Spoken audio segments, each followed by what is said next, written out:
বন্ধুরা, চীনের অহংকার ছিল যে তারা চাইলে যে কোনো দিন ভারতের ডিফেন্স এবং টেকনোলজি সেক্টরকে পঙ্গু করে দিতে পারে।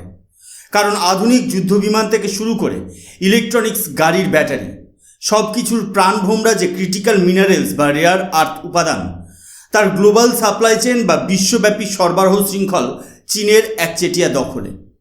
কিন্তু বেজিংয়ের এই দম্ভ এবার ভাঙতে চলেছে।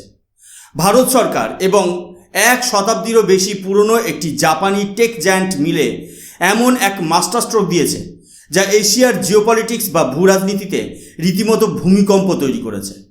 চীনের রক্তচক্ষুকে উপেক্ষা করে ভারতের মাটিতে তৈরি হতে চলেছে রেয়ার আর্থ ম্যাগনেটের এক বিশাল হাব, আর তার সাথে দোসর হিসেবে যুক্ত হয়েছে ভারতের নিজস্ব প্রোডাকশন লিঙ্কড ইনসেন্টিভ বা পিএলআই স্কিম। নমস্কার, আমি সুশোভন। আপনারা দেখছেন আপনাদের প্রিয় চ্যানেল অদ্ভুত অথচ বাস্তব। আজকের এই জিওপলিটিক্যাল অ্যানালিসিস এপিসোডে আমরা সরাসরি তথ্য এবং নিটল বাস্তবের ভিত্তিতে বিশ্লেষণ করব কিভাবে ভারত ধাপে ধাপে ক্রমান্বয়ে চীনের এক্সপোর্ট রেস্ট্রিকশনস বা রপ্তানি নিষেধাজ্ঞার ফাঁদ থেকে নিজেকে মুক্ত করছে। আজকের এই আলোচনা কোনো কাল্পনিক গল্প নয়, বরং এটা ভারতের আত্মনির্ভর ভারত নীতির এক অত্যন্ত সফল বাস্তবায়ন, যা গ্লোবাল সাপ্লাই চেন বা বিশ্ব সরবরাহ ব্যবস্থায় ভারতের অবস্থানকে এক ধাক্কায় অনেক গুণ শক্তিশালী করে তুলবে। বিশ্লেষণের গভীরে যাওয়ার আগে আমাদের বুঝতে হবে এই রেয়ার আর্থ মিনারেলস বা ক্রিটিক্যাল মিনারেলসের আসল শক্তিটা কোথায়। আজকের যুগে যার কাছে এই খনিজ পদার্থগুলোর নিয়ন্ত্রণ আছে, সেই দেশই ভবিষ্যতের বিশ্বের সুপার পাওয়ার। আপনি 5G স্মার্টফোন ব্যবহার করুন, রিনিউয়েবল এনার্জি বা নবায়নযোগ্য শক্তির জন্য উইন্ড টারবাইন বসান, অথবা দেশের নিরাপত্তার জন্য অ্যাডভান্সড এয়ারোস্পেস ডিফেন্স সিস্টেম তৈরি করুন, সব জায়গাতেই এই উপাদানগুলো অপরিহার্য। গত বছরের মাঝামাঝি সময়ে অর্থাৎ জুন জুলাই মাস নাগাদ চীন হঠাৎ করে গ্লোবাল মার্কেটে তাদের পেশি শক্তির আস্ফালন শুরু করে। তারা বিনা নোটিশে রেয়ার আর্থ মিনারেলসের রপ্তানির উপর এক্সপোর্ট কন্ট্রোল বা কঠোর নিয়ন্ত্রণ আরোপ করে। বিশেষ করে ভারতের দিকে আসা সাপ্লাই চেনকে বাধাগ্রস্ত করার এক সুপরিকল্পিত ষড়যন্ত্র শুরু হয়। চীনের এই পদক্ষেপের পেছনে মূল কারণ ছিল ভারতকে চাপে ফেলা। কারণ ভারতের ইলেকট্রিক ভেহিকেল বা ইভি মার্কেট তখন অত্যন্ত দ্রুতগতিতে বৃদ্ধি পাচ্ছিল। পরিসংখ্যান বলছে বিশ্বব্যাপী লিথিয়াম প্রসেসিংয়ের প্রায় 50% এবং নিকেল প্রসেসিংয়ের প্রায় 33% সরাসরি চীনের নিয়ন্ত্রণে।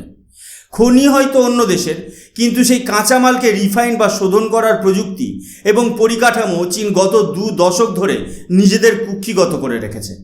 ফলে আমেরিকা হোক বা ভারত, সবাইকেই শেষ পর্যন্ত ওই প্রসেসড লিথিয়াম এবং নিকেলের জন্য চীনের দরজাতেই কড়া নাড়তে হয়।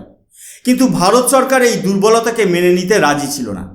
ন্যাশনাল সিকিউরিটি বা জাতীয় নিরাপত্তার স্বার্থে এই বিষয়টা মেনে নেওয়া ভারতের পক্ষে এক প্রকার আত্মঘাতী সিদ্ধান্ত হতো। তাই ভারত সরকার পর্দার আড়ালে এক সুদূরপ্রসারী মাস্টার প্ল্যান তৈরি করেছিল, যার ফলাফল আজ আমরা আমাদের চোখের সামনে দেখতে পাচ্ছি।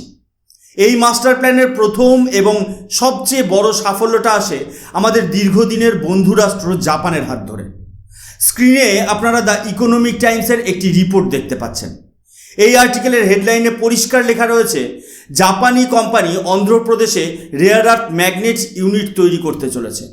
এই কোম্পানিটি কোনো সাধারণ স্টার্ট আপ নয়, এর নাম প্রোটেরিয়াল, যার পুরনো নাম ছিল হিতাচি মেটালস। এটি 1910 সালে প্রতিষ্ঠিত 100 বছরেরও বেশি পুরনো একটি জাপানি সংস্থা। পুরো বিশ্বে নিওডিভিয়াম ম্যাগনেট এবং হাই পারফরমেন্স ইন্ডাস্ট্রিয়াল ম্যাগনেটস তৈরির ক্ষেত্রে এদের একচেটিয়া আধিপত্য রয়েছে। প্রোটেরিয়াল ঘোষণা করেছে যে তারা ভারতের অন্ধ্রপ্রদেশ রাজ্যের আনাকাপল্লী জেলার অচ্যুতপুরমে 2250 কোটি টাকার এক বিশাল ইনভেস্টমেন্ট করতে চলেছে। এটি হতে চলেছে ভারতে তাদের প্রথম dedicated rare earth magnet manufacturing facility. এই প্ল্যান্ট থেকে প্রতি বছর 1.2 kiloton neodymium iron boron magnet তৈরি হবে। এই বিশেষ ধরনের ম্যাগনেটগুলো ইলেকট্রিক ভেহিকেল, উইন্ড টারবাইন এবং সবথেকে গুরুত্বপূর্ণভাবে ডিফেন্স বা সামরিক সরঞ্জাম যেমন মিসাইল গাইডেড সিস্টেম এবং রেডার তৈরিতে ব্যবহৃত হয়। এখন প্রশ্ন হলো, পুরো ভারত থাকতে জাপানি কোম্পানি অন্ধ্রপ্রদেশকেই কেন বেছে নিল? জিওপলিটিক্সে কোনো সিদ্ধান্তই হঠাৎ করে হয় না। অন্ধ্রপ্রদেশের ভৌগোলিক অবস্থান এবং খনিজ সম্পদের প্রাচুর্য এর পেছনের প্রধান অন্যতম কারণ। এই রাজ্যের সমুদ্র সৈকত বিশাল পরিমাণে beach sand mineral deposit, monazite reserve এবং টাইটানিয়াম বিয়ারিং মিনারেলস রয়েছে। কিন্তু শুধু প্রাকৃতিক সম্পদ থাকলেই তো আর বিনিয়োগ আসে না। এর পেছনে রয়েছে রাজ্য এবং কেন্দ্রীয় সরকারের অত্যন্ত স্মার্ট পলিসি ফ্রেমওয়ার্ক। অন্ধ্রপ্রদেশ সরকার আগেই ঘোষণা করেছিল যে তারা তাদের রাজ্যে টাইটানিয়াম এবং রেয়ার আর্থ ভ্যালু চেইন তৈরি করতে চায়। ল্যান্ড অ্যাকুইজিশন থেকে শুরু করে ট্যাক্স বেনিফিট সব কিছুতেই তারা জাপানি সংস্থাকে রেড কার্পেট ওয়েলকাম জানিয়েছে। ফলস্বরূপ চীনকে পাশ কাটিয়ে জাপান সরাসরি ভারতের বুকে তাদের স্ট্র্যাটেজিক প্রোডাকশন বেস তৈরি করছে, যা ভারতের জিওপলিটিক্যাল লেভারেজকে এক ধাক্কায় অনেকটা বাড়িয়ে দিল। জাপানের এই বিনিয়োগ তো কেবল একটা দিক। ভারত সরকার এবার যে ব্রহ্মাস্ত্রটি প্রয়োগ করতে চলেছে তা সরাসরি চীনের ইকোনমিক মেরুদণ্ডে আঘাত করবে। স্ক্রিনের এই নিউজ আর্টিকেলের হেডলাইনটি খুব ভালো করে লক্ষ্য করুন। এখানে বলা হচ্ছে, India to soon unveil incentive for lithium nickel processing with around 3000 crore outlay, source says. অর্থাৎ ভারত সরকার লিথিয়াম এবং নিকেল প্রসেসিংয়ের জন্য প্রায় 3000 কোটি টাকার ইনসেন্টিভ বা প্রোডাকশন লিঙ্কড ইনসেন্টিভ বা পিএলআই স্কিম আনতে চলেছে। মোবাইল ম্যানুফ্যাকচারিং থেকে শুরু করে সেমিকন্ডাক্টর সব জায়গাতেই এই স্কিম ভারতের প্রোডাকশন ক্যাপাসিটিকে কয়েক গুণ বাড়িয়ে দিয়েছে। কিন্তু ক্রিটিক্যাল মিনারেলসের জন্য এই স্কিম আনার সিদ্ধান্ত ভারতের স্ট্র্যাটেজিক অটোনমি বা কৌশলগত স্বায়ত্তশাসনের এক চূড়ান্ত উদাহরণ। আপনারা জানেন যে জম্মু ও কাশ্মীর এবং রাজস্থানে লিথিয়ামের বিশাল খনি আবিষ্কৃত হয়েছে। কিন্তু শুধু খনি থাকলেই লাভ কি, যদি না আমরা সেই খনিজ থেকে ব্যাটারি গ্রেড লিথিয়াম এক্সট্রাক্ট করতে পারি। এতদিন ভারতের সমস্যা ছিল যে আমাদের কাছে খনিজ থাকলেও প্রসেসিং এবং রিফাইনমেন্টের জন্য আমাদের বিদেশের ওপর নির্ভরশীল হতে হতো। এই নতুন পিএলআই স্কিমের ফলে ভারতের মাটিতে লিথিয়াম এবং নিকেল প্রসেসিং ইন্ডাস্ট্রি গড়ে উঠবে। এই স্কিমের আওতায় কোম্পানিগুলোকে ক্যাপিটাল গুডস আমদানির ক্ষেত্রে ডিউটি ওয়েভার বা শুল্ক ছাড় দেওয়া হবে। টার্গেট একদম পরিষ্কার, লম্বা রেঞ্জের EV battery, energy storage system এবং হাই এনার্জি ডেন্সিটি ব্যাটারির জন্য ভারত আর কারো দাক্ষিণ্যের উপর নির্ভর করবে না। এই পলিসি শিফট বা নীতিগত পরিবর্তন প্রমাণ করে যে ভারত শুধু গ্লোবাল সাপ্লাই চেনের অংশ হতে চায় না, ভারত নিজেই একটা প্যারালাল বা সমান্তরাল সাপ্লাই চেন তৈরি করতে বদ্ধপরিকর। এই সম্পূর্ণ ইকোসিস্টেম বা বাস্তুতন্ত্র শুধু অর্থনৈতিক লাভের জন্য তৈরি হচ্ছে না, এর সাথে ভারতের ন্যাশনাল ডিফেন্স বা জাতীয় নিরাপত্তা সরাসরি যুক্ত। আধুনিক যুদ্ধক্ষেত্রে যে দেশ প্রযুক্তিতে যত উন্নত, সেই দেশ তত বেশি শক্তিশালী। আমাদের ফাইটার এয়ারক্রাফট, ড্রোন টেকনোলজি এবং অ্যান্টি মিসাইল ডিফেন্স সিস্টেমগুলোর জন্য হাইগ্রেড রেয়ার আর্থ মেটেরিয়াল অপরিহার্য। এই উপাদানগুলোর জন্য চীনের উপর নির্ভর করার অর্থ হল শত্রুর হাতে নিজের দুর্বলতার চাবিকাঠি তুলে দেওয়া। ভারত এই ভুল আর করতে রাজি নয়। পশ্চিম এশিয়ার সাম্প্রতিক সংঘাত এবং গ্লোবাল সাপ্লাই চেনের চরম অস্থিরতা ভারতকে শিখিয়ে দিয়েছে যে সেলফ রিলায়েন্স বা আত্মনির্ভরতার কোনো বিকল্প নেই। আর এই মিশনে শুধু বিদেশি কোম্পানি নয়, ভারতের নিজস্ব কর্পোরেট জায়ান্টরাও সমানভাবে মাঠে নেমেছে। স্ক্রিনে দেখুন, এই আর্টিকেলে বলা হচ্ছে ভারত 12,000 কোটি টাকার ব্যাটারি কম্পোনেন্ট ইনসেন্টিভ স্কিমের পরিকল্পনা করছে। ভারতের বড় বড় কর্পোরেট জায়ান্ট যেমন রিলায়েন্স, বেদান্ত এবং আদানি গ্রুপ এবার সরাসরি এই রেয়ার আর্থ এবং ক্রিটিক্যাল মিনারেল প্রসেসিং সেক্টরে প্রবেশ করার প্রস্তুতি নিচ্ছে। ভারতের নিজস্ব একটি রেয়ার আর্থ মিশন রয়েছে, যার লক্ষ্য হল 78,000 কোটি টাকার বিনিয়োগ আকর্ষণ করা। এই দেশীয় কর্পোরেটগুলোর অংশগ্রহণ এটা নিশ্চিত করে যে আগামী 5 থেকে 10 বছরের মধ্যে ভারত শুধু নিজেদের চাহিদা মেটাবেই না, বরং চীনকে সরিয়ে বিশ্বের অন্যতম প্রধান ক্রিটিক্যাল মিনারেলস এক্সপোর্টার বা রপ্তানিকারক হিসেবে আত্মপ্রকাশ করবে।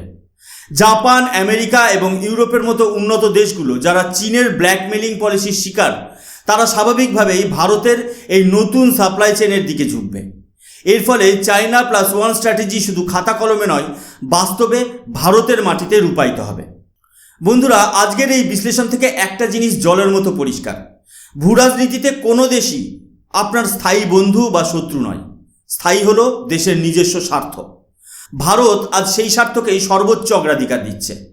জাপানের প্রোটেরিয়াল কোম্পানির অন্ধ্রপ্রদেশে এই 2250 কোটি টাকার রেয়ার আর্থ ম্যাগনেট প্ল্যান্ট তৈরি করা এবং এর সাথে ভারত সরকারের হাজার হাজার কোটি টাকার পিএলআই স্কিম ঘোষণা, এই দুটো ঘটনা কোনো বিচ্ছিন্ন বিষয় নয়। এটি একটি সুতোর দুটি প্রান্ত, যা জুড়ে গিয়ে এক বিশাল শক্তিশালী সাপ্লাই চেন তৈরি করছে। চীন এতদিন ধরে বিশ্ববাজারকে যে মিনারেল ওয়েপেনাইজেশন বা খনিজ সম্পদের মাধ্যমে ব্ল্যাকমেল করে আসছিল, তার দিন এবার শেষ হতে চলেছে। ভারত প্রমাণ করে দিচ্ছে যে তারা আর কোনো পরাশক্তির মুখাপেক্ষী হয়ে বসে থাকবে না। যখন দরকার হয় কড়া পলিসি মেকিংয়ের, তখন ভারত সরকার দ্রুত এবং নিখুঁত সিদ্ধান্ত নিতে পিছপা হয় না। জিওপলিটিক্সের এই রূঢ় বাস্তবে টিকে থাকতে গেলে নিজস্ব শক্তির উপর দাঁড়ানো ছাড়া কোনো বিকল্প নেই, এবং ভারত ঠিক সেই পথেই অপ্রতিরোধ্য গতিতে এগিয়ে চলেছে। আজকের এই গভীর বিশ্লেষণ আপনাদের কেমন লাগলো তা অবশ্যই কমেন্ট করে জানাবেন। আপনারা কি মনে করেন যে এই নতুন নীতিগুলির ফলে ভারত আগামী 1 দশকের মধ্যে গ্লোবাল সাপ্লাই চেনের থেকে চীনের আধিপত্য সম্পূর্ণ মুছে ফেলতে পারবে? আপনাদের মতামত কমেন্ট সেকশনে শেয়ার করুন। যদি এই জিওপলিটিক্যাল অ্যানালিসিস আপনাদের তথ্যবহুল মনে হয়, তবে ভিডিওটিতে লাইক করুন এবং শেয়ার করুন আপনাদের বন্ধুদের সাথে, যারা জিওপলিটিক্স নিয়ে জানতে আগ্রহী। আর এমন ধরনের আরও বাস্তব এবং ইনডেপথ জিওপলিটিক্যাল কন্টেন্ট পেতে অদ্ভুত অথচ বাস্তব চ্যানেলটি সাবস্ক্রাইব করে বেল আইকনটি প্রেস করতে ভুলবেন না। আমি সুশোভন, আজকের মতো এখানেই বিদায় নিচ্ছি। দেখা হবে পরের ভিডিওতে নতুন কোনো ভূরাজনৈতিক সমীকরণ নিয়ে। ততক্ষণ পর্যন্ত ভালো থাকবেন, সুস্থ থাকবেন। জয় হিন্দ, বন্দে মাতরম, ভারত মাতা কি জয়।